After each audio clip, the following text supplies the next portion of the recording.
Makikita natin dito sa ating latest satellite images itong mga makakapal na kaulapan na umiiral sa bandang Visayas, Mindanao at Palawan ay ang patuloy na pag-iral nitong Intertropical Convergence Zone o yung salubungan ng hangin mula sa Northern and Southern Hemisphere. Itong ITCZ magdudulot ng mga pag-ulan ngayong araw sa malaking bahagi ng Visayas, Mindanao, pati na rin dito sa ilang areas ng Southern Luzon. Samantala, ito namang amihan ay umiiral sa area ng Northern Luzon, kaya makaranas tayo ng partly cloudy to cloudy skies sa Metro Manila at lalabing bahagi ng ating bansa. At para naman sa magiging lagay ng ating panahon ngayong araw dito sa Luzon, dahil sa epekto ng ITCZ, asahan natin itong mga kalat-kalat na pag-ulan, pagkulog at pagkidlat. Sasamahan yan ng sustained na kaulapan throughout the day sa area ng Mimaropa at Bicol Region. Samantala for Metro Manila and the rest of Luzon, ay generally fair weather ang ating inaasahan, pero itong eastern section ng Northern and Central Luzon sa may bandang Cagayan Valley, Cordillera, Administrative Region at sa area ng Aurora, asahan natin dyan yung mga tsansa ng mga kaulapan at mahihinang pag-ulan na dulot ng amihan. So for Metro Manila and the rest of Luzon, ay generally fair weather ang ating inaasahan ngayong araw. Partly cloudy to cloudy skies. May mga naobserbahan tayong kaulapan dito sa bandang Metro Manila, pero hindi naman natin ito inaasahang magpa-persist throughout the day. So for Metro Manila and most of Central Luzon, nalalabing bahagi ng Southern Luzon, ay nandyan pa rin yung mga tsansa ng usual afternoon to evening na mga rain showers or thunderstorms. Samantala sa bandang Ilocos Region, ay kung may mga pag-ulan man tayong mararanasan, ito yung mga light rains o yung mga mahihinang pag-ulan lamang. Sa area naman ng Palawan, buong Visayas at buong Mindanao, dahil nga nakatutok yung axis ng ITCZ over these areas, ay makakaranas rin tayo ng mataas na tsansa ng mga kaulapan at mga kalat-kalat na pag-ulan. Possibly, sustained yung mga kaulapan at pag-ulan na ito, kaya patuloy po tayong maging handa at alerto sa mga banta ng flooding at landslides, lalong-lalo na kung tuloy-tuloy at malalakas yung mga pag-ulan na ating mararanasan.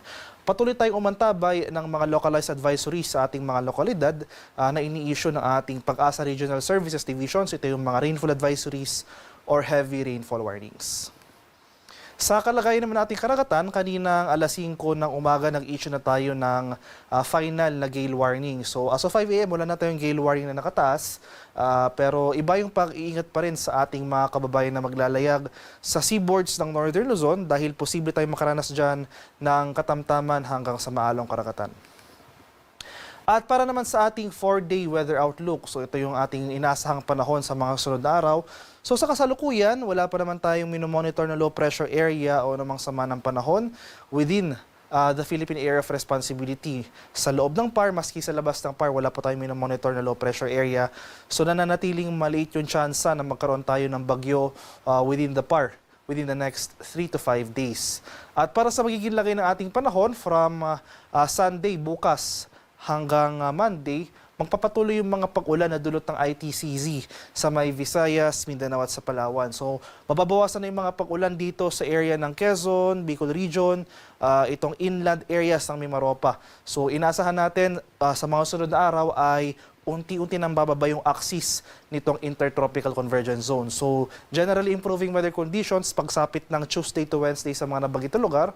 So, at least, magpapatuloy pa rin yung scattered rains at thunderstorms from Visayas, Mindanao at Palawan from Sunday to Monday. Pero sa Tuesday at Wednesday, ay mawawala na yung mga pag-ulan na ito or at the very least, mababawasan na. Hindi na gaano kasustain yung mga pag-ulan na dulot ng ITCZ.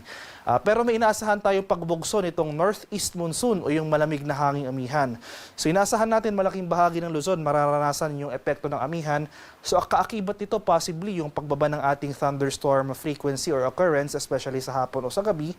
Pero kaakibat nga ng paglakas nitong northeast monsoon ay inaasahan na rin natin yung pag-iral o yung muling pag-iral ng ating shoreline o yung salubungan ng mainit at malamig na hangin na siyang iiral dito sa eastern section ng Luzon. Kaya from Tuesday to Wednesday, asahan natin na kasabay nga ng paglakas ng amihan, itong mga pag-ulan na dulot ng shoreline sa may Cagayan Valley, Aurora, Quezon at sa Bicol Region. So itong eastern section ng Luzon, Tuesday to Wednesday, maghanda po tayo sa mga banta ng mga pagbaha or pagguho ng lupa kung malalakas yung pag-ulan na ating mararanasan. So sa mga lugar ko pong hindi nabanggit for Metro Manila and the rest of the country throughout the rest of the forecast period ay magpapatuloy or mapapanatili itong generally fair weather, bahagyang maulap hanggang sa maulap na papawirin. Nandiyan pa rin yung mga tsansa ng mga usual afternoon to evening na mga rain showers or thunderstorms.